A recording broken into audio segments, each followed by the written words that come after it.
तो दोस्तों आज की इस वीडियो में हम बात करने जा रहे हैं अनफ्रोस्टेड नाम की इस एक तरह से बेहतरीन एक तरह से मूवी के बारे में, जो कि हमें एक तरह से नेटफ्लिक्स द्वारा देखने को मिली है।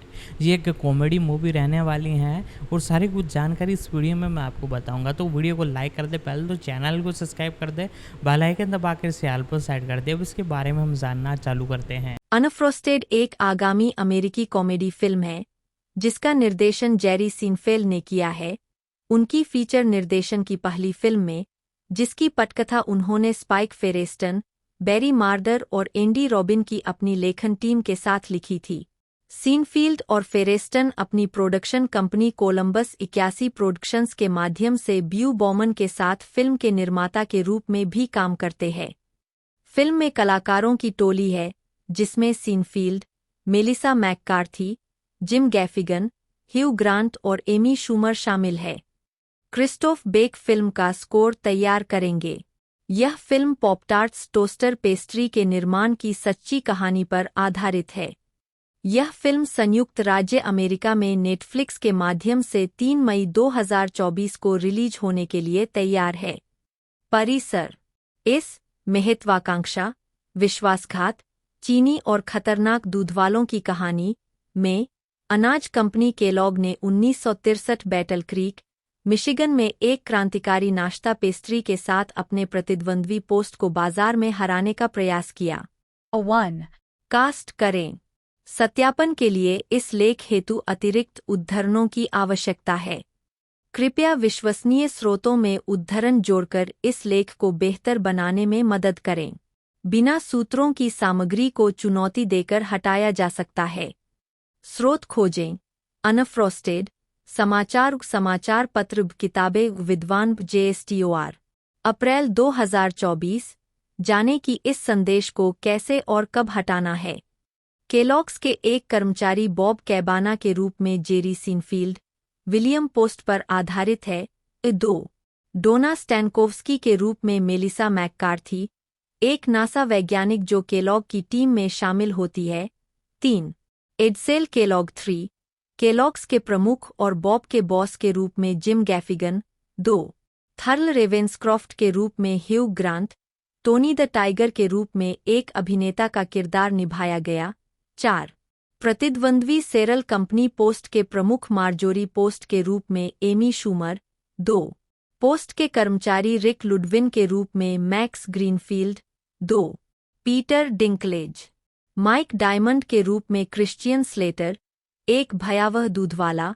5 राष्ट्रपति जॉन एफ कैनेडी के रूप में बिल बूर। 2 डैन लेवी, जैक लालेन के रूप में जेम्स मार्सडेन। 6 स्टीव श्विन के रूप में जैक मैकब्रेयर। 2 हेरोल्ड वॉन ब्रॉनहट के रूप में थॉमस लेनन। 2 शेफ बोयार्डी के रूप में बॉबी मोयनिहान। 2 टॉम कार्वेल के रूप में एड्रियन मार्टिनेज। 2 सारा कूपर, क्रैकल के रूप में मिकी डे। 2 स्नैप के रूप में काइल मूनी। 2 पॉप के रूप में Drew Tarver. 2 Tony Hale, Felix Solis, Maria Bakalova, Nikita Khrushchev के रूप में डीन नॉरिस। 7 वाल्टर क्रोनकाइट और जॉनी कार्सन के रूप में काइल डुनिगन।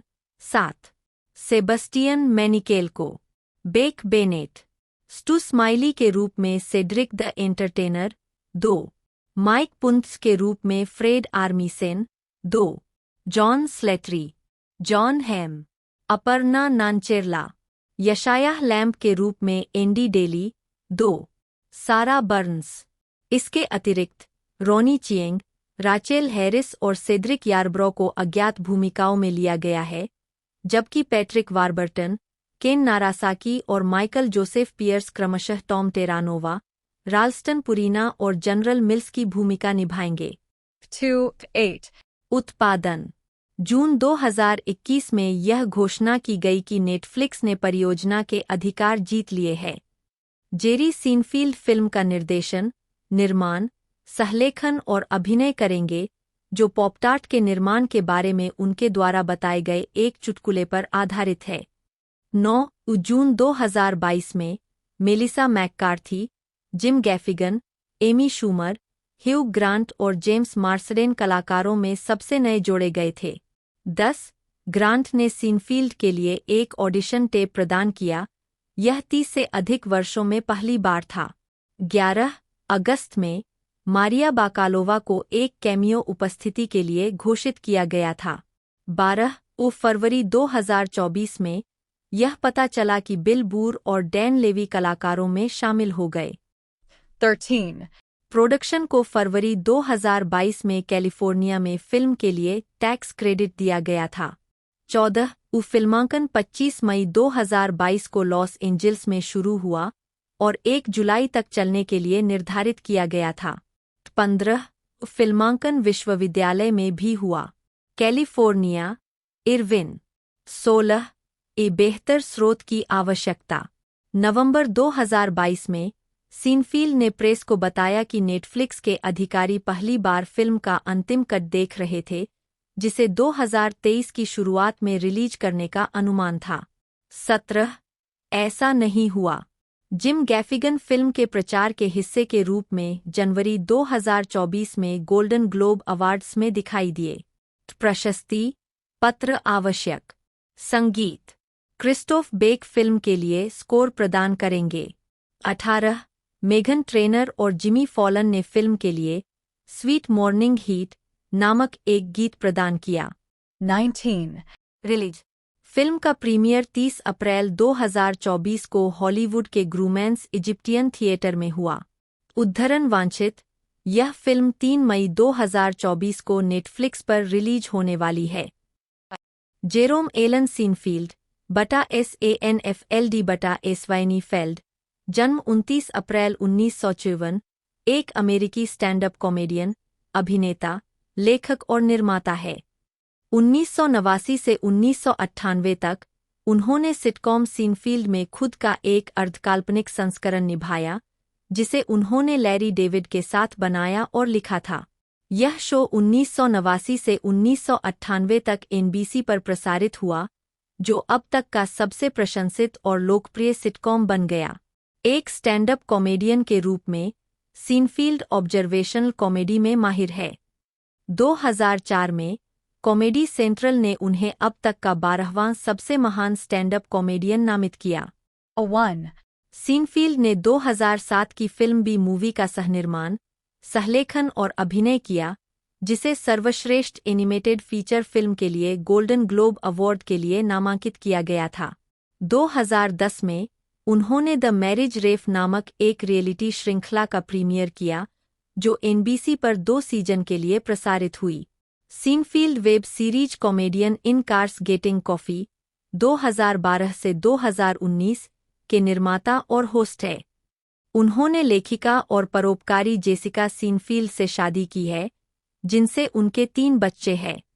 सीनफील्ड को सीनफील्ड और कॉमेडियन इन कार्स गेटिंग कॉफी पर अपने काम के लिए 20 प्राइम टाइम एमी पुरस्कार नामांकन और साथ ही अपने कॉमेडी एल्बम के लिए 4 ग्रैमी पुरस्कार नामांकन प्राप्त हुए हैं।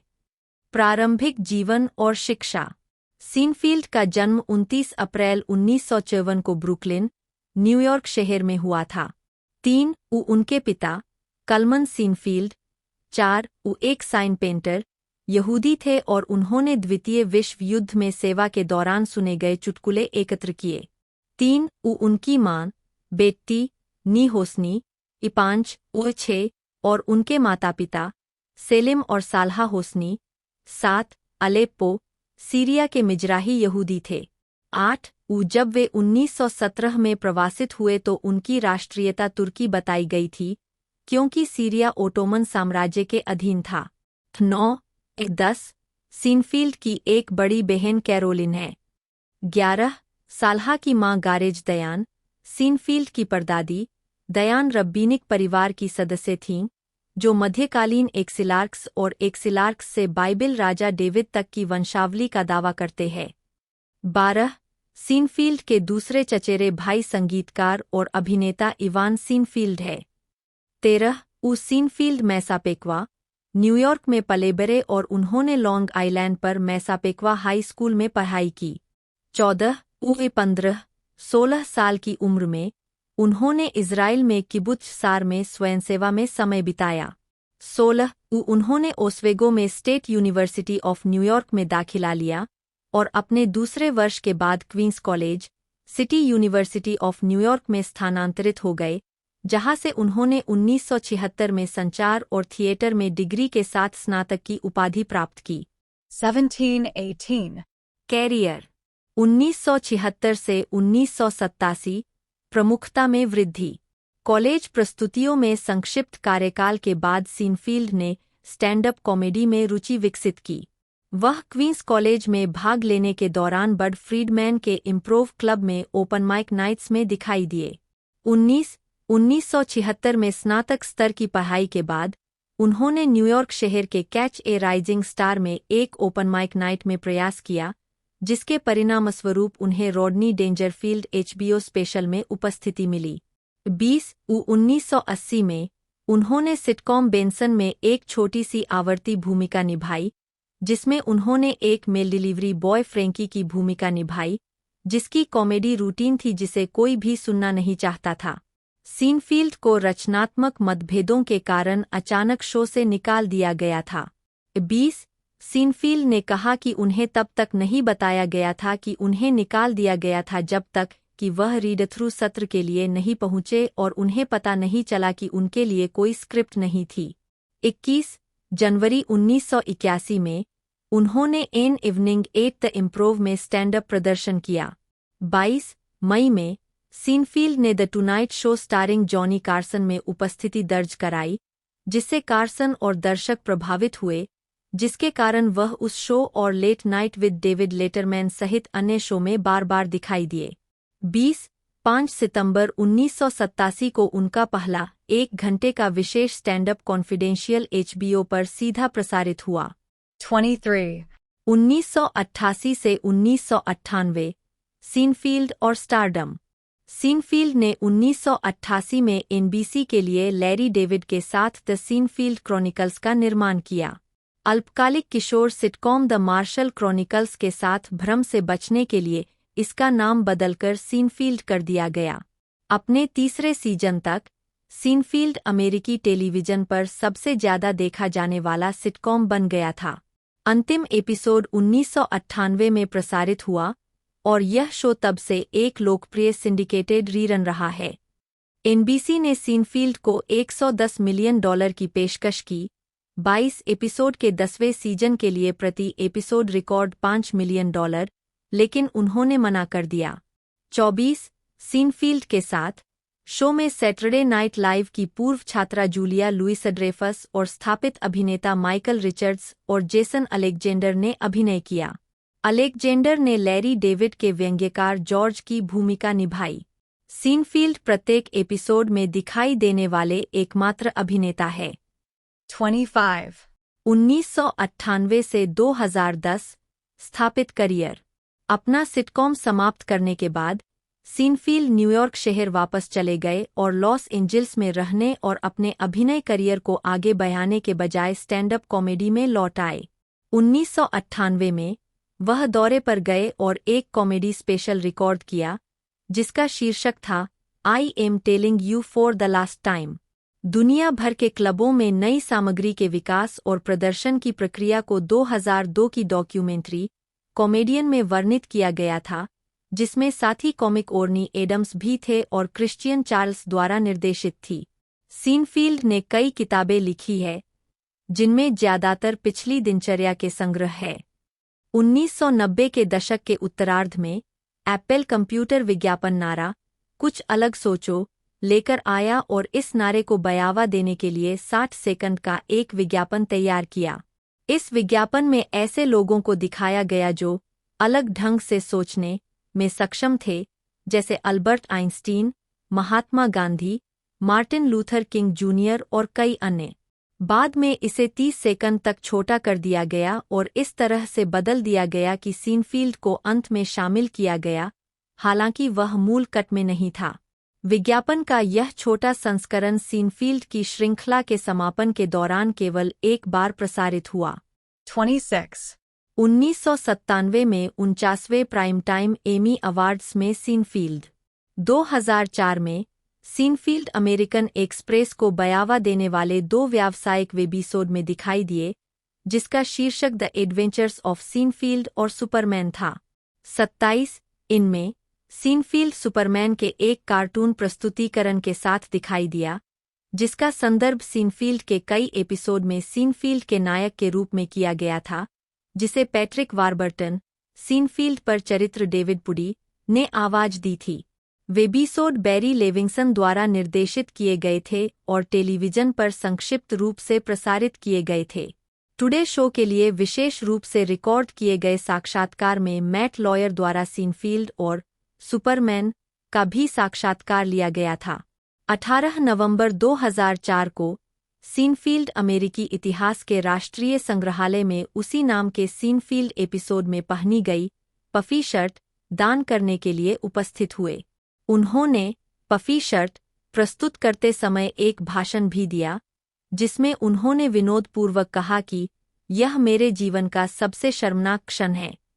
उद्धरण वांछित 13 मई 2006 को सेनफेल्ड की सैटरडे नाइट लाइव में मेजबान जूलिया लुइस ड्रेफस के हत्यारे के रूप में एक छोटी सी भूमिका थी। लुई ड्रेफस ने अपने शुरुआती एकालाप में सीनफील्ड अभिशाप का उल्लेख किया। अभिशाप कितना हास्यास्पद था, इस बारे में बात करते समय एक मंच की रोशनी अचानक उसके बगल में गिर गई। कैमरा मंच के ऊपर कैटवॉक की ओर चला गया, जहां सीनफील्ड बोल्ट कटर की एक बड़ी जोड़ी पकड़े हुए खड़ा था। वह गुस्से में बुदबुदाया, धिक्कार है, परेशान हूं कि यह उसे नहीं लगा। लुई ड्रेफस ने कहना जारी रखा कि वह वास्तव में शापित नहीं है। 25 फरवरी 2007 को सीनफील्ड 79वें अकादमी पुरस्कार में सर्वश्रेष्ठ वृत्तचित्र के प्रस्तुतकर्ता के रूप में उपस्थित हुए।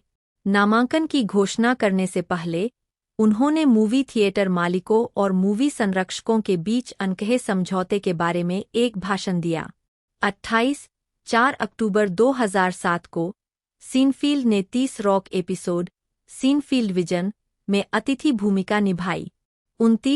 24 फरवरी 2008 को 80वें अकादमी पुरस्कार में सीनफील्ड अपने बी मूवी के एनिमेटेड चरित्र बैरी की आवाज के रूप में सर्वश्रेष्ठ एनिमेटेड लघु फिल्म प्रस्तुत करते हुए दिखाई दिए। नामांकितों की घोषणा करने से पहले उन्होंने मधुमक्खियों की विशेषता वाली फिल्म क्लिप का एक असेंबल दिखाया, जिसमें कहा गया कि वे उनके शुरुआती काम बैरी के रूप में से कुछ थे। 2 जून 2008 को अपने वसंत 2008 के दौरे के दौरान सीनफील्ड ने अपने गृहनगर न्यूयॉर्क शहर में एमर्स्टीन बॉलरूम में केवल एक रात के शो के लिए मेमोरियल स्लोन में फेफड़ों के कैंसर अनुसंधान में सहायता करने वाली charity stand up for a cure को लाभ पहुंचाने के लिए प्रदर्शन किया। Catering cancer centre. अगस्त 2008 में एसोसिएटेड प्रेस ने बताया कि माइक्रोसॉफ्ट के $300 मिलियन के विज्ञापन अभियान के हिस्से के रूप में जेरी सीनफील्ड विंडोज विस्टा के लिए पिचमैन होंगे। विज्ञापन, जिनका उद्देश्य आगामी IMAPC विज्ञापनों के समर्थन में विंडोज के लिए रुचि पैदा करना था, सितंबर 2008 के मध्य में प्रसारित होना शुरू हुआ। 3 किश्तों के बाद उन्हें टेलीविजन से हटा दिया गया। माइक्रोसॉफ्ट ने मैं एक PC हूं विज्ञापनों को जारी रखने का विकल्प चुना। 30 और लंबे विज्ञापनों की एक श्रृंखला के रूप में माइक्रोसॉफ्ट वेबसाइट पर सीनफील्ड विज्ञापनों को चलाया।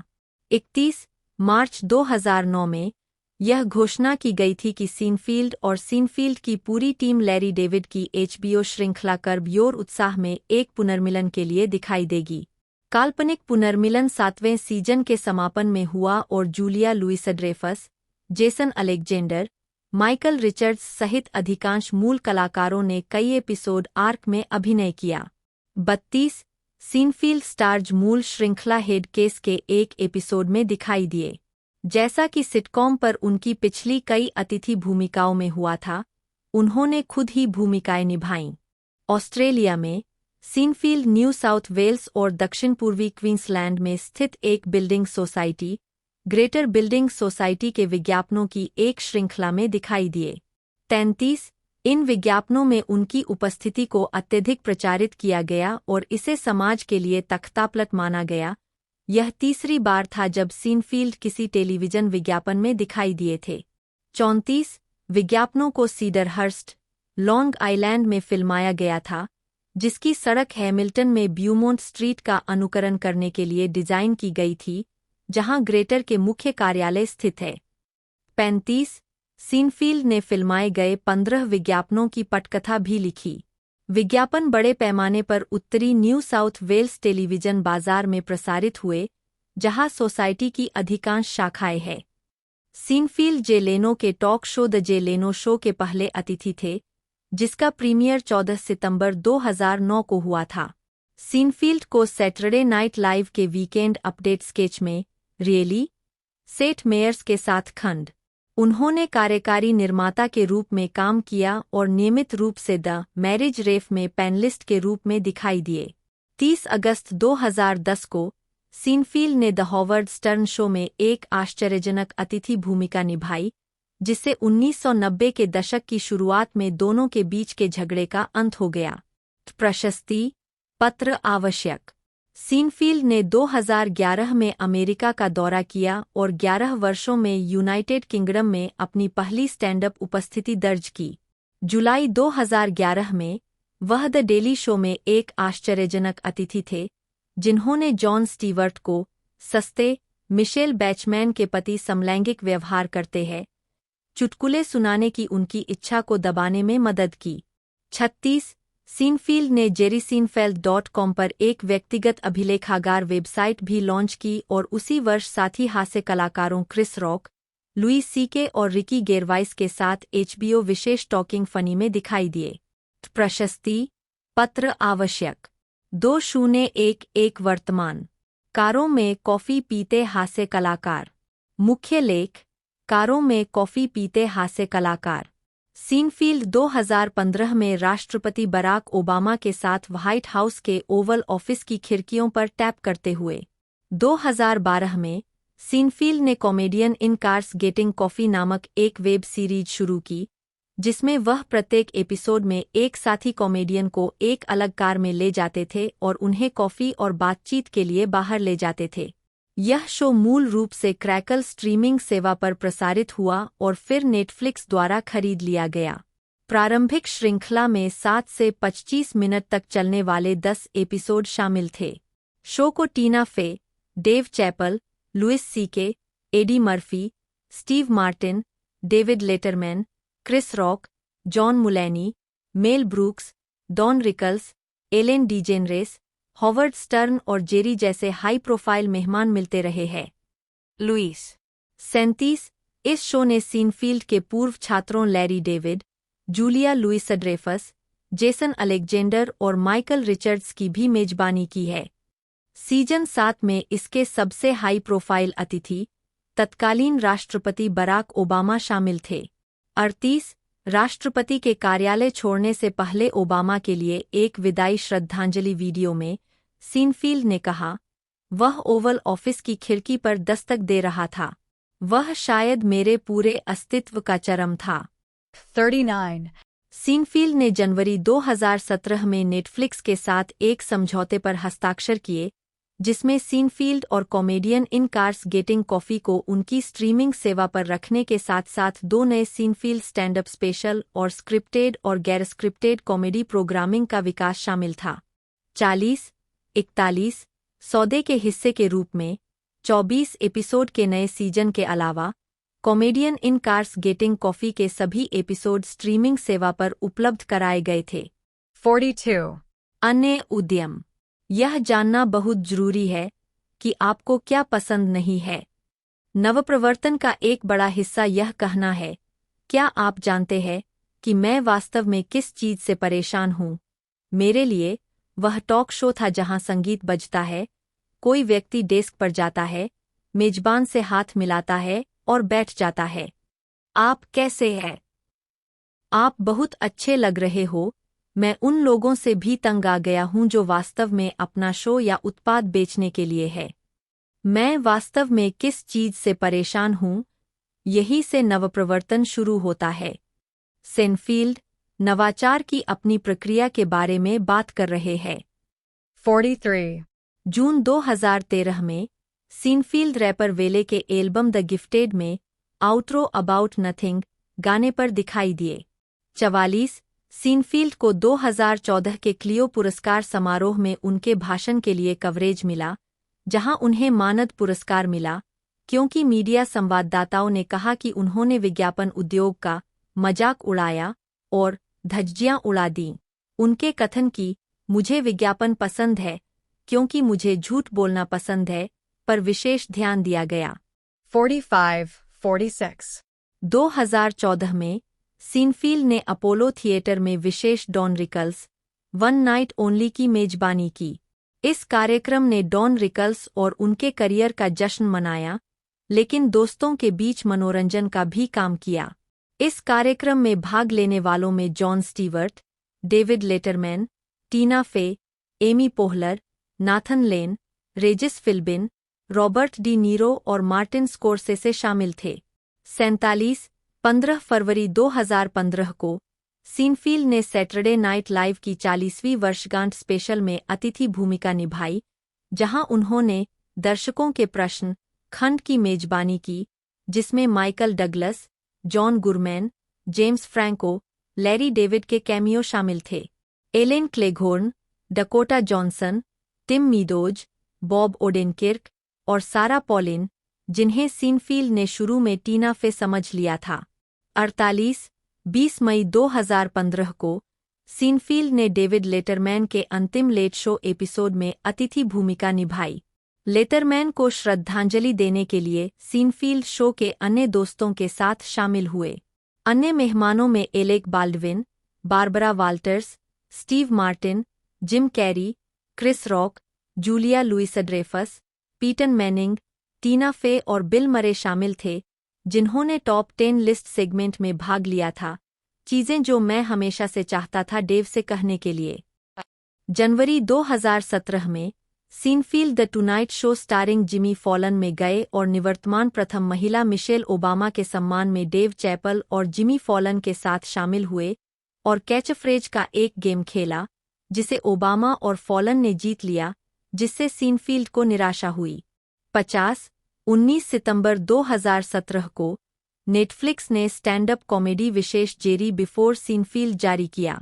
यह सीनफील्ड का अनुसरण करता है जब वह New York city comedy club, comic strip live में एक स्टैंड अप रूटीन के लिए लौटता है, जिसने उसके करियर की शुरुआत की थी।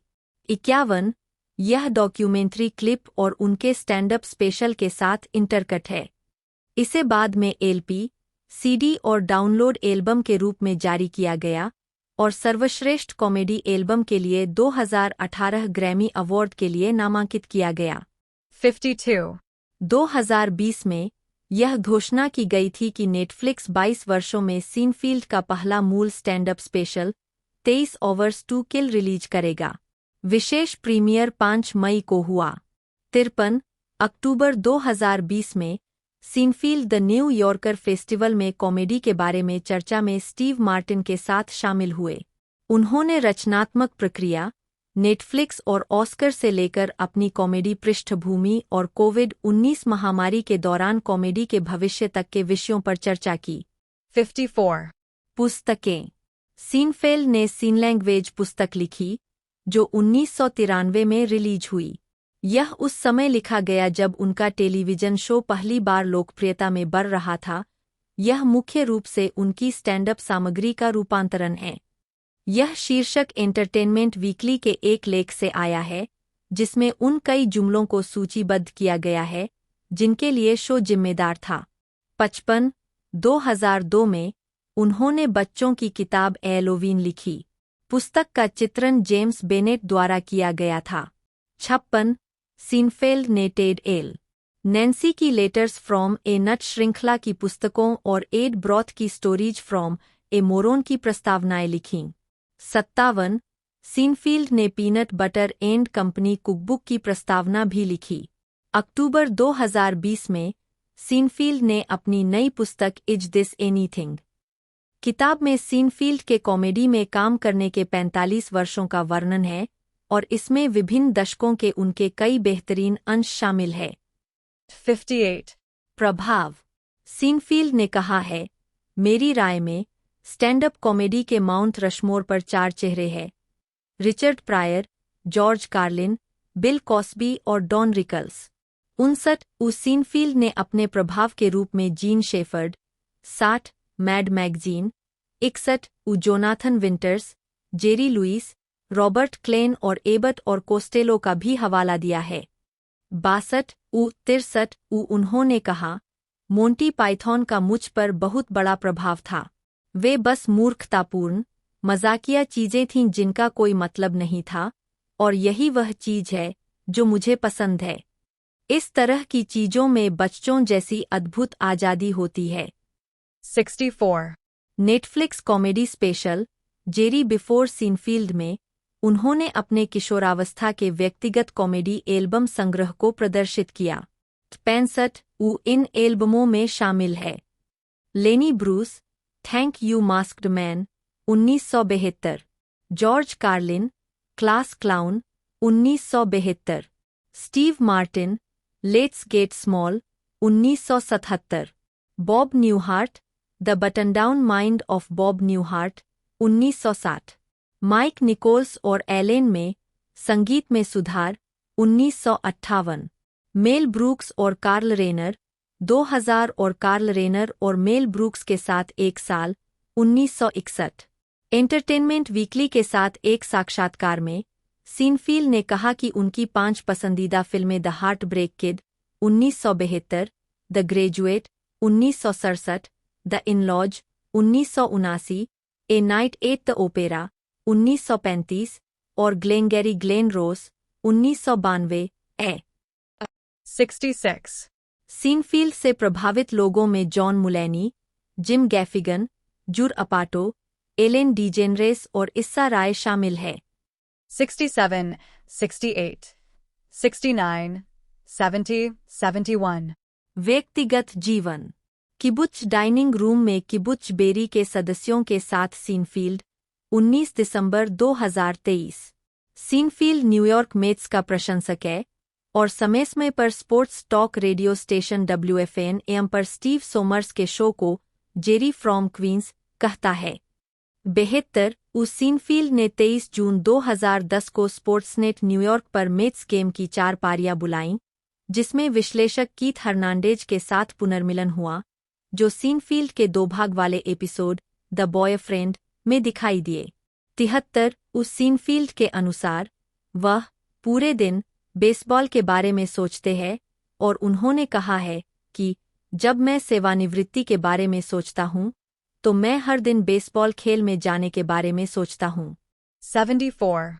सीनफील्ड बाएं हाथ के हैं और उन्होंने जो पहला चुटकुला लिखा वह इसी विषय पर था। 75 2014 में NBC न्यूज के साथ एक साक्षात्कार में उन्होंने ऐसे बयान दिए थे जिनसे पता चलता है कि उनका मानना है कि वह ऑटिज्म स्पेक्ट्रम पर है। 76 हालांकि अपने कथित आत्मनिदान के लिए आलोचना के बाद उन्होंने बाद में स्पष्ट किया कि वह ऑटिस्टिक नहीं है और इस स्थिति के बारे में एक नाटक पर टिप्पणी कर रहे थे कि वह किसी स्तर पर उससे संबंधित थे। 77, 78. सीनफील्ड ने कई राजनीतिक योगदान दिए हैं, जिनमें 2000 में जॉर्ज W. बुश और अल गोर के राष्ट्रपति अभियान और उसके बाद 2000 और 2004 में डेमोक्रेटिक पार्टी के 4 प्राथमिक उम्मीदवारों के लिए योगदान शामिल है। 79. सीनफील्ड ने इजराइल-हमास युद्ध के दौरान इजराइल के लिए समर्थन व्यक्त करते हुए कहा, मैं हमेशा इजराइल और यहूदी लोगों के साथ खड़ा रहूंगा। 80 सीनफील्ड और उनके परिवार ने 18 दिसंबर 2023 को इजराइल की यात्रा की और बेरी का दौरा किया, जहां 2 महीने पहले 7 अक्टूबर को हमास द्वारा बेरी नरसंहार हुआ था। सीनफील्ड ने अपहरण और लापता परिवार फोरम के मुख्यालय का भी दौरा किया। अपने गले में अपहर्ताओं के लिए सपोर्ट डॉग टैग पहने हुए है। उन्होंने परिवारों के प्रतिनिधियों और हमास की कैद से लौटे अपहरित लोगों से मुलाकात की और उनकी कहानियां सुनी। 81 इजराइल की पिछली यात्रा में उन्होंने फिलिस्तीनियों को गिरफ्तार करने के लिए एक आतंकवाद विरोधी पर्यटक शिविर में भाग लिया था और एक अवैध निवासी शिविर का दौरा किया था। 1, 2. रिश्ते और शादी। सीनफील्ड के निर्माण से कई साल पहले सीनफील्ड ने कैरोल लीफर को डेट किया था। 82-83 वह एक साथी हास्य कलाकार थीं और सीनफील्ड चरित्र एलेन बेंस के लिए प्रेरणाओं में से एक थीं। 84-85 राष्ट्रीय टेलीविजन पर सेक्स थेरेपिस्ट और टॉक शो होस्ट डॉ. रूथ वेस्टहाइमर के साथ उन्होंने बताया कि 1984 में उनकी सगाई हुई थी लेकिन उन्होंने इसे तोड़ दिया। 86. 1995 में 47वें प्राइम टाइम एमी अवार्ड्स में लोनस्टीन बाएं के साथ सीनफील्ड। मई 1993 में अपने 39वें जन्मदिन के कुछ दिनों बाद सीनफील्ड की मुलाकात सेंट्रल पार्क में 17 वर्षीय शोशन्ना लोनस्टीन से हुई। 87 एक संक्षिप्त बातचीत के बाद उसे उसका फ़ोन नंबर मिल गया। 88 लोनस्टीन अभी भी हाई स्कूल में सीनियर था और उस महीने के अंत में 18 साल का हो जाएगा। 87 सेनफेल्ड और लोनस्टीन ने 1997 तक लगभग 4 वर्षों तक एक दूसरे को डेट किया। 87 वह उनके साथ रहने के लिए जॉर्ज वाशिंगटन विश्वविद्यालय से यूसीएलए में स्थानांतरित हो गईं और रिश्ते के खत्म होने के कारणों के रूप में उन्होंने न्यूयॉर्क शहर के लापता होने और लगातार प्रेस कवरेज का हवाला दिया। 87. उम्र के अंतर के कारण मीडिया की गहन जांच हुई। जबकि सेनफेल्ड हॉवर्ड स्टर्न के टॉक शो में एक अतिथि थे, स्टर्न ने कहा, तो आप सेंट्रल पार्क में बैठते हैं और एक तार पर एक कैंडी बार रखते हैं और जब लड़कियां आती है तो इसे खींचते हैं। जिस बिंदु पर सीनफील्ड ने उत्तर दिया, वह 17 वर्ष की नहीं है, निश्चित रूप से नहीं। 89 कुछ महीने बाद अपने दूसरे हावर्ड स्टर्न साक्षात्कार में सीनफील्ड ने जोर देकर कहा, मुझे एहसास नहीं हुआ कि वह इतनी छोटी थी। यह एकमात्र लड़की है जिसके साथ मैं बाहर गया था जो इतनी छोटी थी। मैं उसके साथ डेटिंग नहीं कर रहा था। हम अभी एक रेस्तरां में गए थे और वह यही था। 89 उनके रिश्ते की शुरुआत में स्पाई मैगजीन ने लोनस्टीन को एक कानूनी मतदाता के रूप में संदर्भित किया जिससे उनकी कम उम्र का मजाक उड़ाया गया। 90. अक्टूबर 1993 के प्लेबॉय साक्षात्कार में सीनफेल्ड ने रिश्ते पर प्रतिक्रियाओं का वर्णन भयभीत से लेकर गर्व के साथ बटन दबाने तक किया कि वे मुझे जानते हैं, यह देखते हुए कि उनकी महिला परिचितों ने कुल मिलाकर उनके पुरुष परिचितों की तुलना में अधिक नकारात्मक प्रतिक्रिया व्यक्त की थी। उन्होंने कहा कि उनकी सहायक इतनी पागल थी कि उसने उसे मुक्का मार दिया, जबकि उसकी मां रोमांचित थी। उन्होंने निष्कर्ष निकाला, अगर वह 18 साल की है, अगर वह बुद्धिमान है, तो यह ठीक है। 91 मार्च 1994 में सेनफेल्ड ने पीपुल के साथ एक साक्षात्कार में फिर से अपनी उम्र के अंतर का बचाव करते हुए कहा कि शोषणा एक व्यक्ति है, उम्र नहीं। 89 जूलिया लुइस ड्रेफस ने 1998 के न्यूयॉर्क साक्षात्कार में कहा कि वह इस रिश्ते के पक्ष में थीं क्योंकि यह उनके लिए खुशी की बात थी और उन्होंने कहा कि उन्हें विश्वास नहीं था कि इसमें कुछ भी गलत था। 92. 2010 में जेसिका और जेरी सीनफील्ड। अगस्त 1998 में रीबॉक स्पोर्ट्स क्लब में रहते हुए सीनफील्ड की मुलाकात टॉमी हिलफिगर के लिए एक जनसंपर्क कार्यकारी जेसिका स्केलर से हुई, जो हाल ही में अपने तत्कालीन पति एरिक नीदरलैंडर, एक थिएटर निर्माता और थिएटर के वंशज, के साथ इटली में 3 सप्ताह के हनीमून से लौटी थी। मालिक परिवार। स्केलर की वैवाहिक स्थिति से अनभिज्ञ सीनफील्ड ने उसे बाहर आमंत्रित किया। जब स्केलर ने अंततः सीनफील्ड को अपने रिश्ते की स्थिति के बारे में बताया, तो उसने कहा, मैंने उससे कहा कि मुझे नहीं लगता कि मेरे लिए किसी के साथ जुड़ने का यह सही समय है। 2 महीने बाद स्केलर ने तलाक के लिए अर्जी दी और सीनफील्ड के साथ डेटिंग जारी रखी। इस जोड़ी ने 25 दिसंबर 1999 को शादी की। 93 ए बेहतर स्रोत की आवश्यकता। 94 कॉमेडियन जॉर्ज वाले शादी में सर्वश्रेष्ठ व्यक्ति थे।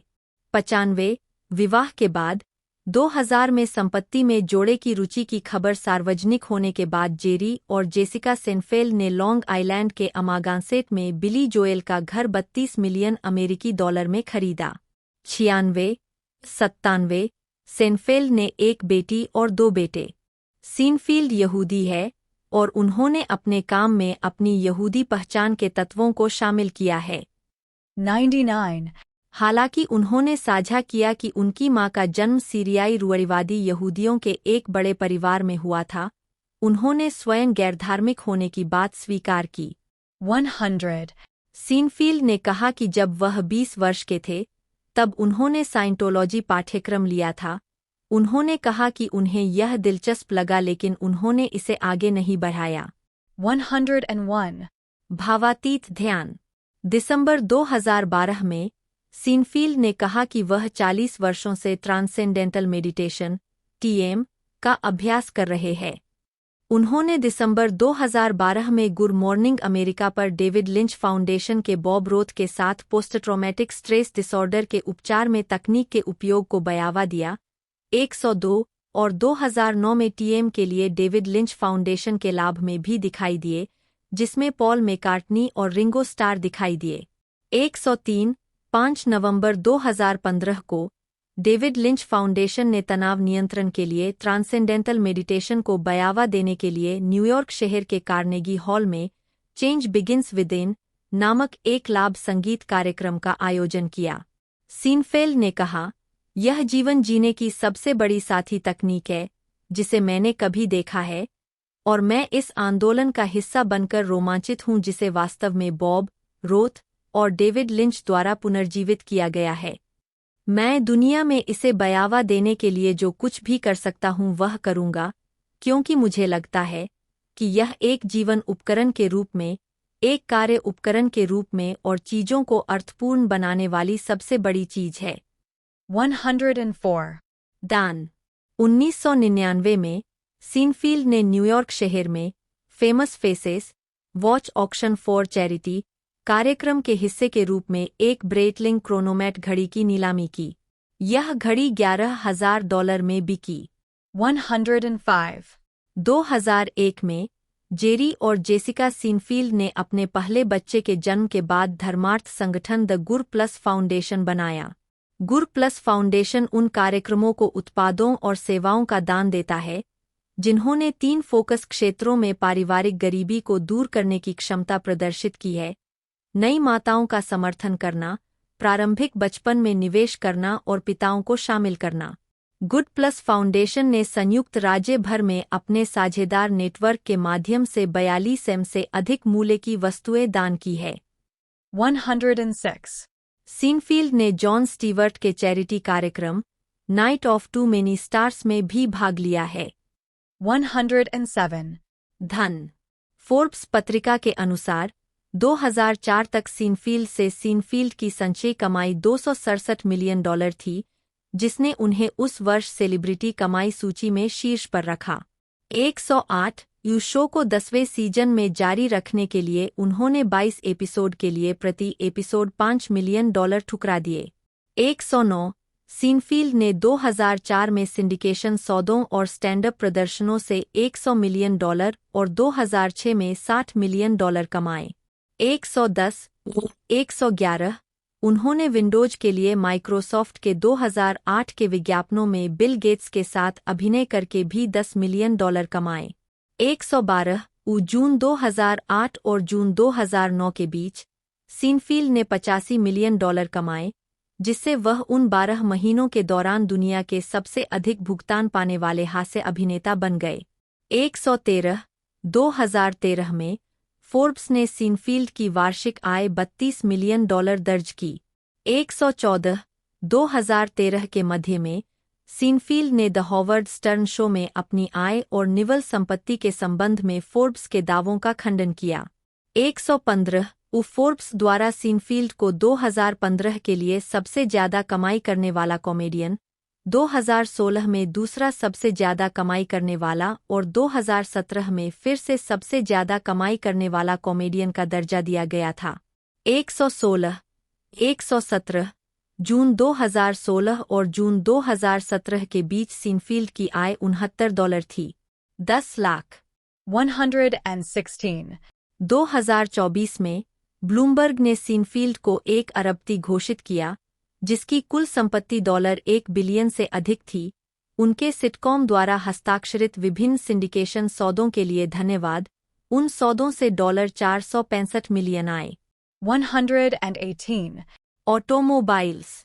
सीनफील्ड के सबसे आम कार अधिग्रहणों में पोर्श शामिल है।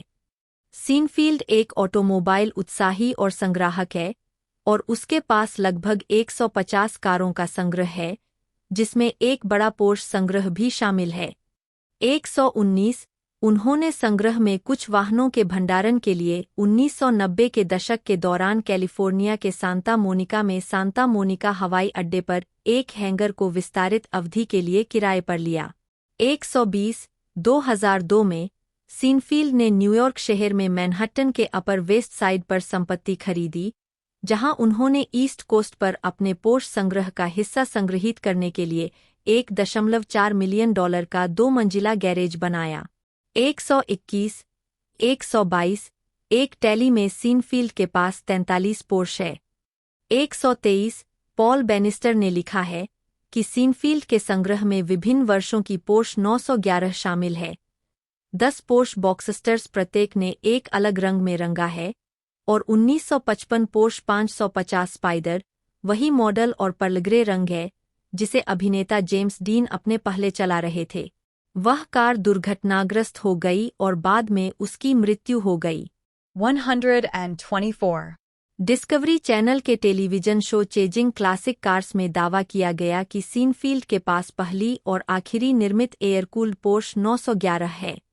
केंद्र बिंदु $7 लाख की पोर्श 959 है, जो निर्मित केवल 337 में से एक है।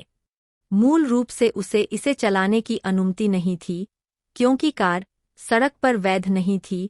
मॉडल के लिए अमेरिकी उत्सर्जन और क्रैश परीक्षण नहीं किए गए थे, क्योंकि पोर्श ने विनाश परीक्षणों के लिए 4 पोर्श 959 दान करने से इनकार कर दिया था।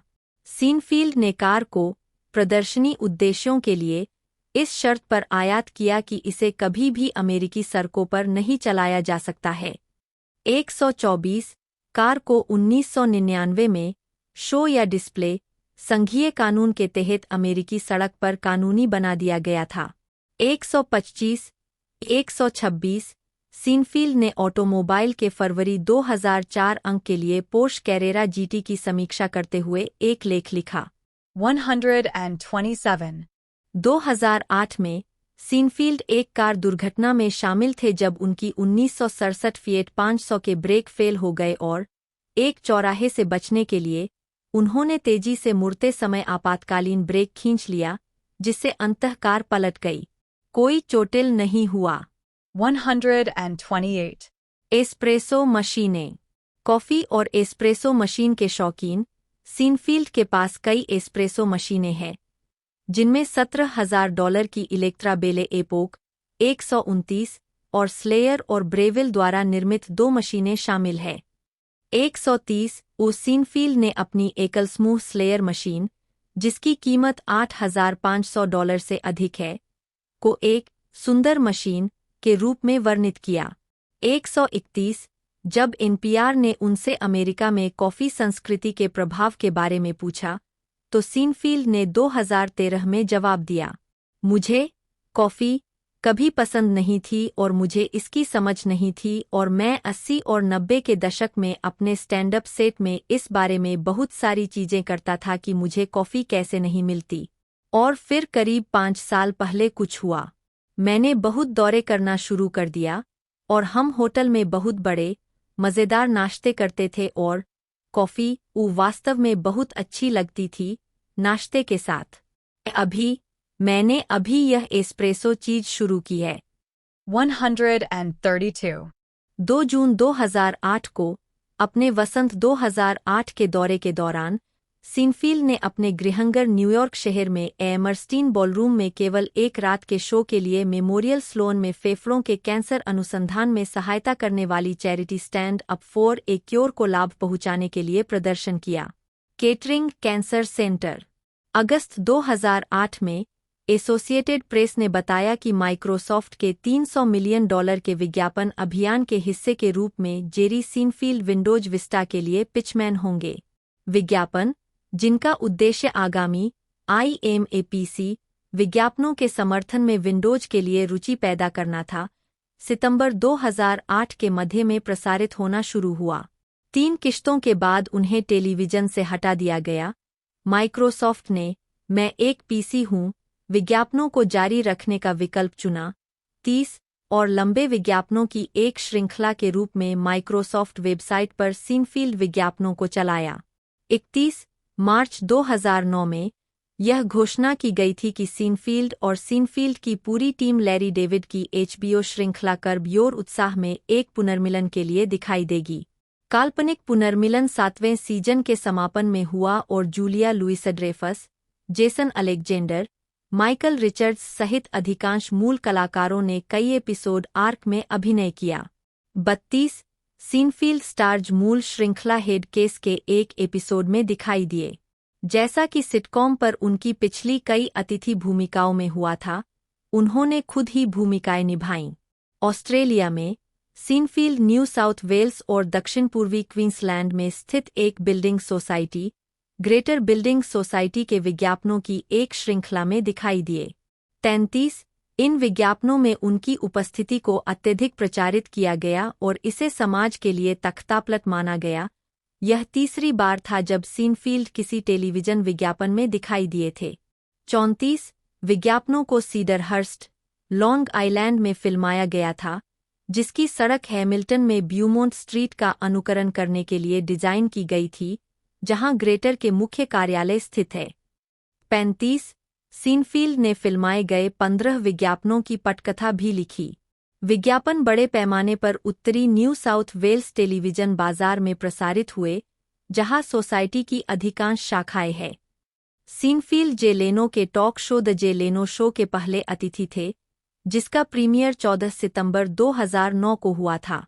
सीनफील्ड को सैटरडे नाइट लाइव के वीकेंड अपडेट स्केच में रियली सेट मेयर्स के साथ खंड उन्होंने कार्यकारी निर्माता के रूप में काम किया और नियमित रूप से द मैरिज रेफ में पैनलिस्ट के रूप में दिखाई दिए। 30 अगस्त 2010 को सीनफील्ड ने द हॉवर्ड स्टर्न शो में एक आश्चर्यजनक अतिथि भूमिका निभाई, जिससे 1990 के दशक की शुरुआत में दोनों के बीच के झगड़े का अंत हो गया।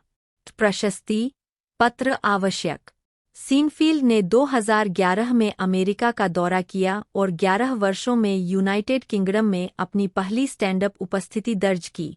जुलाई 2011 में वह द डेली शो में एक आश्चर्यजनक अतिथि थे, जिन्होंने जॉन स्टीवर्ट को सस्ते मिशेल बैचमैन के पति समलैंगिक व्यवहार करते हैं चुटकुले सुनाने की उनकी इच्छा को दबाने में मदद की। 36 सीनफील्ड ने jerrySeinfeld.com पर एक व्यक्तिगत अभिलेखागार वेबसाइट भी लॉन्च की और उसी वर्ष साथी हास्य कलाकारों क्रिस रॉक, लुई सीके और रिकी गेरवाइस के साथ HBO विशेष टॉकिंग फनी में दिखाई दिए। प्रशस्ति पत्र आवश्यक 2011 वर्तमान कारों में कॉफी पीते हास्य कलाकार। मुख्य लेख कारों में कॉफी पीते हास्य कलाकार। सीनफील्ड 2015 में राष्ट्रपति बराक ओबामा के साथ व्हाइट हाउस के ओवल ऑफिस की खिड़कियों पर टैप करते हुए। 2012 में सीनफील्ड ने कॉमेडियन इन कार्स गेटिंग कॉफी नामक एक वेब सीरीज शुरू की, जिसमें वह प्रत्येक एपिसोड में एक साथी कॉमेडियन को एक अलग कार में ले जाते थे और उन्हें कॉफी और बातचीत के लिए बाहर ले जाते थे। यह शो मूल रूप से क्रैकल स्ट्रीमिंग सेवा पर प्रसारित हुआ और फिर नेटफ्लिक्स द्वारा खरीद लिया गया। प्रारंभिक श्रृंखला में 7 से 25 मिनट तक चलने वाले 10 एपिसोड शामिल थे। शो को Tina Fey, Dave Chappelle, Louis CK, Eddie Murphy, Steve Martin, David Letterman, Chris Rock, John Mulaney, Mel Brooks, Don Rickles, Ellen DeGeneres, Howard Stern और जेरी जैसे हाई प्रोफाइल मेहमान मिलते रहे हैं। लुइस 37 इस शो ने सीनफील्ड के पूर्व छात्रों Larry David, Julia Louis-Dreifuss, Jason Alexander और माइकल रिचर्ड्स की भी मेजबानी की है। सीजन 7 में इसके सबसे हाई प्रोफाइल अतिथि तत्कालीन राष्ट्रपति बराक ओबामा शामिल थे। 38 राष्ट्रपति के कार्यालय छोड़ने से पहले ओबामा के लिए एक विदाई श्रद्धांजलि वीडियो में सीनफील्ड ने कहा, वह ओवल ऑफिस की खिड़की पर दस्तक दे रहा था। वह शायद मेरे पूरे अस्तित्व का चरम था। 39. सीनफील्ड ने जनवरी 2017 में नेटफ्लिक्स के साथ एक समझौते पर हस्ताक्षर किए, जिसमें सीनफील्ड और कॉमेडियन इन कार्स गेटिंग कॉफी को उनकी स्ट्रीमिंग सेवा पर रखने के साथ-साथ 2 नए सीनफील्ड स्टैंड-अप स्पेशल और स्क्रिप्टेड और गैर स्क्रिप्टेड कॉमेडी प्रोग्रामिंग का विकास शामिल था। 40-41 सौदे के हिस्से के रूप में 24 एपिसोड के नए सीजन के अलावा कॉमेडियन इन कार्स गेटिंग कॉफी के सभी एपिसोड स्ट्रीमिंग सेवा पर उपलब्ध कराए गए थे। 42. अन्य उद्यम। यह जानना बहुत जरूरी है कि आपको क्या पसंद नहीं है। नवप्रवर्तन का एक बड़ा हिस्सा यह कहना है, क्या आप जानते हैं कि मैं वास्तव में किस चीज से परेशान हूँ? मेरे लिए वह टॉक शो था जहां संगीत बजता है, कोई व्यक्ति डेस्क पर जाता है, मेजबान से हाथ मिलाता है और बैठ जाता है। आप कैसे हैं? आप बहुत अच्छे लग रहे हो। मैं उन लोगों से भी तंग आ गया हूं जो वास्तव में अपना शो या उत्पाद बेचने के लिए है। मैं वास्तव में किस चीज से परेशान हूं? यही से नवप्रवर्तन शुरू होता है। सेनफील्ड नवाचार की अपनी प्रक्रिया के बारे में बात कर रहे हैं। 43. जून 2013 में सीनफील्ड रैपर वेले के एल्बम द गिफ्टेड में आउट्रो अबाउट नथिंग गाने पर दिखाई दिए। 44 सीनफील्ड को 2014 के क्लियो पुरस्कार समारोह में उनके भाषण के लिए कवरेज मिला, जहां उन्हें मानद पुरस्कार मिला, क्योंकि मीडिया संवाददाताओं ने कहा कि उन्होंने विज्ञापन उद्योग का मजाक उड़ाया और धज्जियां उड़ा दीं। उनके कथन की, मुझे विज्ञापन पसंद है क्योंकि मुझे झूठ बोलना पसंद है, पर विशेष ध्यान दिया गया। 45.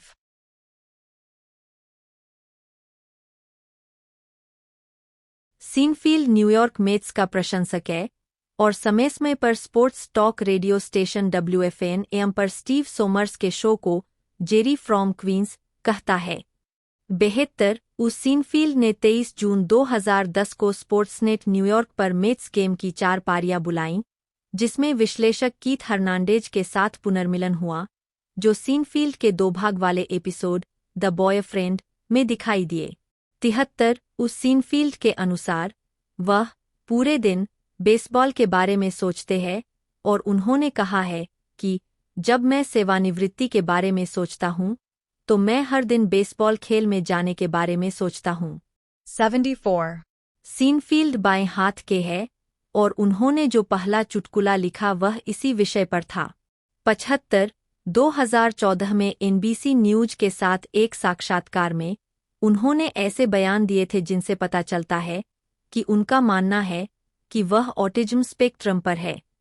76 हालांकि अपने कथित आत्मनिदान के लिए आलोचना के बाद उन्होंने बाद में स्पष्ट किया कि वह ऑटिस्टिक नहीं है और इस स्थिति के बारे में एक नाटक पर टिप्पणी कर रहे थे कि वह किसी स्तर पर उससे संबंधित थे। 77. 78. सीनफील्ड ने कई राजनीतिक योगदान दिए हैं, जिनमें 2000 में जॉर्ज W. बुश और अल गोर के राष्ट्रपति अभियान और उसके बाद 2000 और 2004 में डेमोक्रेटिक पार्टी के 4 प्राथमिक उम्मीदवारों के लिए योगदान शामिल है। 79. सीनफील्ड ने इजराइल हमास युद्ध के दौरान इजराइल के लिए समर्थन व्यक्त करते हुए कहा, मैं हमेशा इजराइल और यहूदी लोगों के साथ खड़ा रहूंगा। 80 सीनफील्ड और उनके परिवार ने 18 दिसंबर 2023 को इजराइल की यात्रा की और बेरी का दौरा किया, जहां 2 महीने पहले 7 अक्टूबर को हमास द्वारा बेरी नरसंहार हुआ था। सीनफील्ड ने अपहरण और लापता परिवार फोरम के मुख्यालय का भी दौरा किया। अपने गले में अपहर्ताओं के लिए सपोर्ट डॉग टैग पहने हुए है। उन्होंने परिवारों के प्रतिनिधियों और हमास की कैद से लौटे अपहरित लोगों से मुलाकात की और उनकी कहानियां सुनी। 81 इजराइल की पिछली यात्रा में उन्होंने फिलिस्तीनियों को गिरफ्तार करने के लिए एक आतंकवाद विरोधी पर्यटक शिविर में भाग लिया था और एक अवैध निवासी शिविर का दौरा किया था। 1-2. रिश्ते और शादी।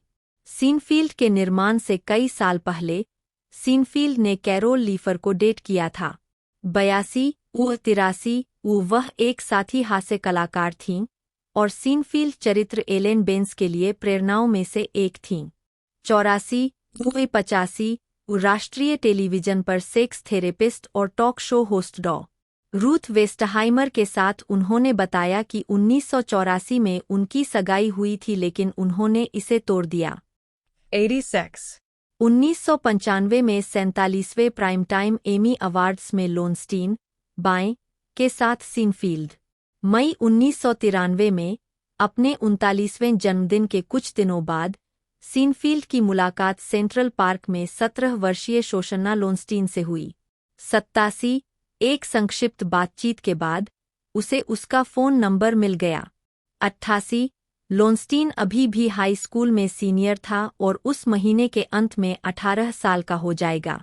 87 सेनफेल्ड और लोनस्टीन ने 1997 तक लगभग 4 वर्षों तक एक दूसरे को डेट किया। 87 वह उनके साथ रहने के लिए जॉर्ज वाशिंगटन विश्वविद्यालय से UCLA में स्थानांतरित हो गईं और रिश्ते के खत्म होने के कारणों के रूप में उन्होंने न्यूयॉर्क शहर के लापता होने और लगातार प्रेस कवरेज का हवाला दिया। 87. उम्र के अंतर के कारण मीडिया की गहन जांच हुई। जबकि सेनफेल्ड हॉवर्ड स्टर्न के टॉक शो में एक अतिथि थे, स्टर्न ने कहा, तो आप सेंट्रल पार्क में बैठते हैं और एक तार पर एक कैंडी बार रखते हैं और जब लड़कियां आती है तो इसे खींचते हैं। जिस बिंदु पर सीनफील्ड ने उत्तर दिया, वह 17 वर्ष की नहीं है, निश्चित रूप से नहीं। 89 कुछ महीने बाद अपने दूसरे हावर्ड स्टर्न साक्षात्कार में सीनफील्ड ने जोर देकर कहा, मुझे एहसास नहीं हुआ कि वह इतनी छोटी थी। यह एकमात्र लड़की है जिसके साथ मैं बाहर गया था जो इतनी छोटी थी। मैं उसके साथ डेटिंग नहीं कर रहा था। हम अभी एक रेस्तरां में गए थे और वह यही था। 89 उनके रिश्ते की शुरुआत में स्पाई मैगजीन ने लोनस्टीन को एक कानूनी मतदाता के रूप में संदर्भित किया, जिससे उनकी कम उम्र का मजाक उड़ाया गया। 90. अक्टूबर 1993 के प्लेबॉय साक्षात्कार में सीनफेल्ड ने रिश्ते पर प्रतिक्रियाओं का वर्णन भयभीत से लेकर गर्व के साथ बटन दबाने तक किया कि वे मुझे जानते हैं, यह देखते हुए कि उनकी महिला परिचितों ने कुल मिलाकर उनके पुरुष परिचितों की तुलना में अधिक नकारात्मक प्रतिक्रिया व्यक्त की थी। उन्होंने कहा कि उनकी सहायक इतनी पागल थी कि उसने उसे मुक्का मार दिया, जबकि उसकी मां रोमांचित थी। उन्होंने निष्कर्ष निकाला, अगर वह 18 साल की है, अगर वह बुद्धिमान है, तो यह ठीक है। 91 मार्च 1994 में सेनफेल्ड ने पीपुल के साथ एक साक्षात्कार में फिर से अपनी उम्र के अंतर का बचाव करते हुए कहा कि शोषणा एक व्यक्ति है, उम्र नहीं। 89 जूलिया लुइस ड्रेफस ने 1998 के न्यूयॉर्क साक्षात्कार में कहा कि वह इस रिश्ते के पक्ष में थीं, क्योंकि यह उनके लिए खुशी की बात थी और उन्होंने कहा कि उन्हें विश्वास नहीं था कि इसमें कुछ भी गलत था। 92. 2010 में जेसिका और जेरी सीनफील्ड। अगस्त 1998 में रीबॉक स्पोर्ट्स क्लब में रहते हुए सीनफील्ड की मुलाकात टॉमी हिल्फिगर के लिए एक जनसंपर्क कार्यकारी जेसिका स्केलर से हुई, जो हाल ही में अपने तत्कालीन पति एरिक नीदरलैंडर, एक थिएटर निर्माता और थिएटर के वंशज, के साथ इटली में 3 सप्ताह के हनीमून से लौटी थी। मालिक परिवार। स्केलर की वैवाहिक स्थिति से अनभिज्ञ सीनफील्ड ने उसे बाहर आमंत्रित किया।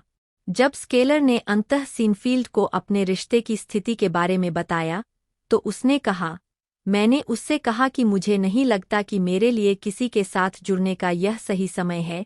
2 महीने बाद स्केलर ने तलाक के लिए अर्जी दी और सीनफील्ड के साथ डेटिंग जारी रखी। इस जोड़ी ने 25 दिसंबर 1999 को शादी की। 93 ए बेहतर स्रोत की आवश्यकता।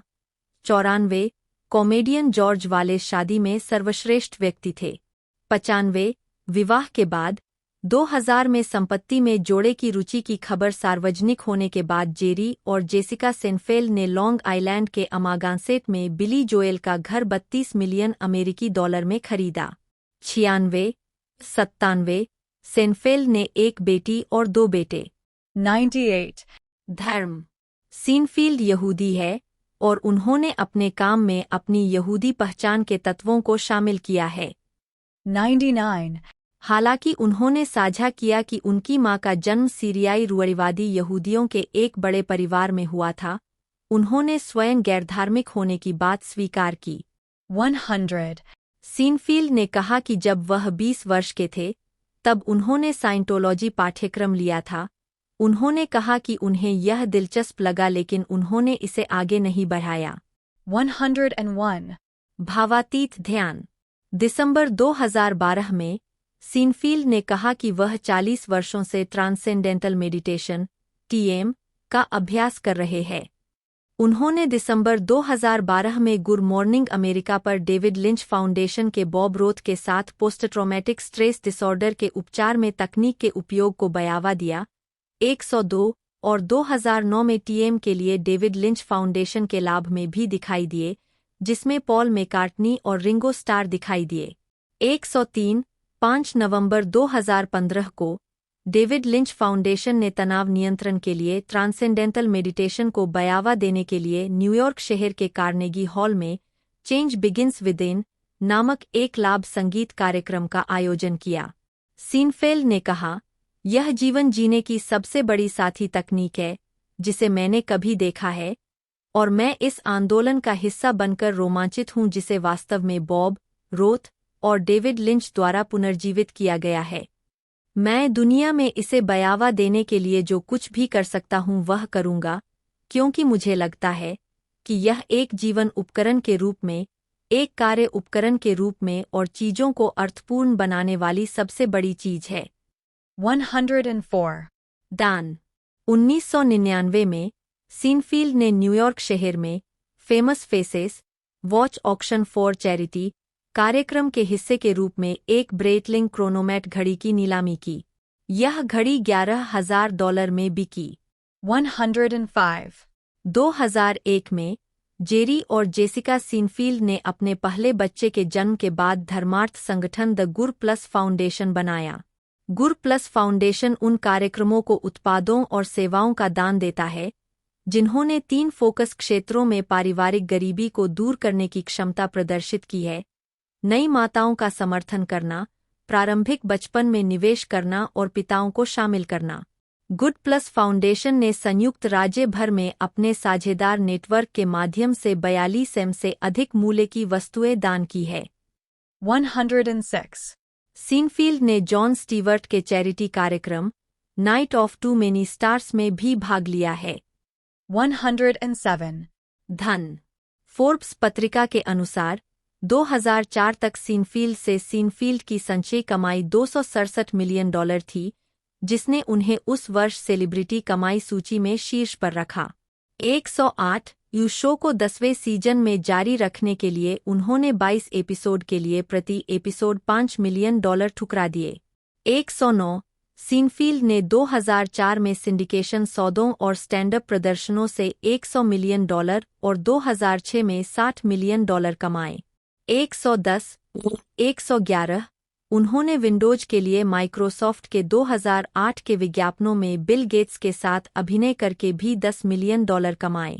112 जून 2008 और जून 2009 के बीच, सीनफील्ड ने $85 मिलियन कमाए, जिससे वह उन 12 महीनों के दौरान दुनिया के सबसे अधिक भुगतान पाने वाले हास्य अभिनेता बन गए। 113 2013 में, फोर्ब्स ने सीनफील्ड की वार्षिक आय $32 मिलियन दर्ज की। 114 2013 के मध्य में, सीनफील्ड ने द हॉवर्ड स्टर्न शो में अपनी आय और निवल संपत्ति के संबंध में फोर्ब्स के दावों का खंडन किया। 115 फोर्ब्स द्वारा सीनफील्ड को 2015 के लिए सबसे ज्यादा कमाई करने वाला कॉमेडियन, 2016 में दूसरा सबसे ज्यादा कमाई करने वाला और 2017 में फिर से सबसे ज्यादा कमाई करने वाला कॉमेडियन का दर्जा दिया गया था। 116 117 जून 2016 और जून 2017 के बीच सीनफील्ड की आय $69 थी। 10 लाख। 116.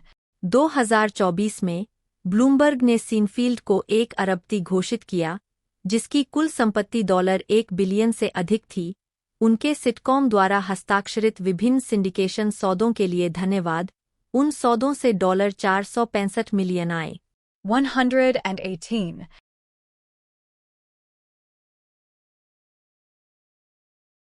सीनफील्ड एक ऑटोमोबाइल उत्साही और संग्राहक है और उसके पास लगभग 150 कारों का संग्रह है, जिसमें एक बड़ा पोर्श संग्रह भी शामिल है। 119 उन्होंने संग्रह में कुछ वाहनों के भंडारण के लिए 1990 के दशक के दौरान कैलिफोर्निया के सांता मोनिका में सांता मोनिका हवाई अड्डे पर एक हैंगर को विस्तारित अवधि के लिए किराए पर लिया। 120 2002 में सीनफील्ड ने न्यूयॉर्क शहर में मैनहट्टन के अपर वेस्ट साइड पर संपत्ति खरीदी, जहां उन्होंने ईस्ट कोस्ट पर अपने पोर्श संग्रह का हिस्सा संग्रहीत करने के लिए $1.4 मिलियन का 2 मंजिला गैरेज बनाया। 121 122 एक टैली में सीनफील्ड के पास 43 पोर्श है। 123 पॉल बेनिस्टर ने लिखा है कि सीनफील्ड के संग्रह में विभिन्न वर्षों की पोर्श 911 शामिल है। 10 पोर्श बॉक्सस्टर्स प्रत्येक ने एक अलग रंग में रंगा है और 1955 पोर्श 550 स्पाइडर वही मॉडल और पर्लग्रे रंग है जिसे अभिनेता जेम्स डीन अपने पहले चला रहे थे। वह कार दुर्घटनाग्रस्त हो गई और बाद में उसकी मृत्यु हो गई। 124. डिस्कवरी चैनल के television show chasing classic cars में दावा किया गया कि सीनफील्ड के पास पहली और आखिरी निर्मित एयर-कूल्ड पोर्श 911 है। केंद्र बिंदु $7 लाख की पोर्श 959 है, जो निर्मित केवल 337 में से एक है। मूल रूप से उसे इसे चलाने की अनुमति नहीं थी, क्योंकि कार सड़क पर वैध नहीं थी। मॉडल के लिए अमेरिकी उत्सर्जन और क्रैश परीक्षण नहीं किए गए थे क्योंकि पोर्श ने विनाश परीक्षणों के लिए 4 पोर्श 959 दान करने से इनकार कर दिया था। सीनफील्ड ने कार को प्रदर्शनी उद्देश्यों के लिए इस शर्त पर आयात किया कि इसे कभी भी अमेरिकी सड़कों पर नहीं चलाया जा सकता है। 124 कार को 1999 में शो या डिस्प्ले संघीय कानून के तहत अमेरिकी सड़क पर कानूनी बना दिया गया था। 125 126 सीनफील्ड ने ऑटोमोबाइल के फरवरी 2004 अंक के लिए पोर्श कैरेरा जीटी की समीक्षा करते हुए एक लेख लिखा। 127. 2008 में सीनफील्ड एक कार दुर्घटना में शामिल थे जब उनकी 1967 फिएट 500 के ब्रेक फेल हो गए और एक चौराहे से बचने के लिए उन्होंने तेजी से मुड़ते समय आपातकालीन ब्रेक खींच लिया, जिससे अंततः कार पलट गई। कोई चोटिल नहीं हुआ। 128. एस्प्रेसो मशीनें। कॉफ़ी और एस्प्रेसो मशीन के शौकीन, सीनफील्ड के पास कई एस्प्रेसो मशीनें हैं, जिनमें $17,000 की इलेक्ट्रा बेले एपोक 129 और स्लेयर और ब्रेविल द्वारा निर्मित 2 मशीनें शामिल हैं। 130 सीनफील्ड ने अपनी एकल समूह स्लेयर मशीन, जिसकी कीमत $8,500 से अधिक है, को एक सुंदर मशीन के रूप में वर्णित किया। 131 जब एनपीआर ने उनसे अमेरिका में कॉफ़ी संस्कृति के प्रभाव के बारे में पूछा, तो सीनफील्ड ने 2013 में जवाब दिया, मुझे कॉफ़ी कभी पसंद नहीं थी और मुझे इसकी समझ नहीं थी और मैं 80 और 90 के दशक में अपने स्टैंड-अप सेट में इस बारे में बहुत सारी चीज़ें करता था कि मुझे कॉफ़ी कैसे नहीं मिलती। और फिर करीब 5 साल पहले कुछ हुआ।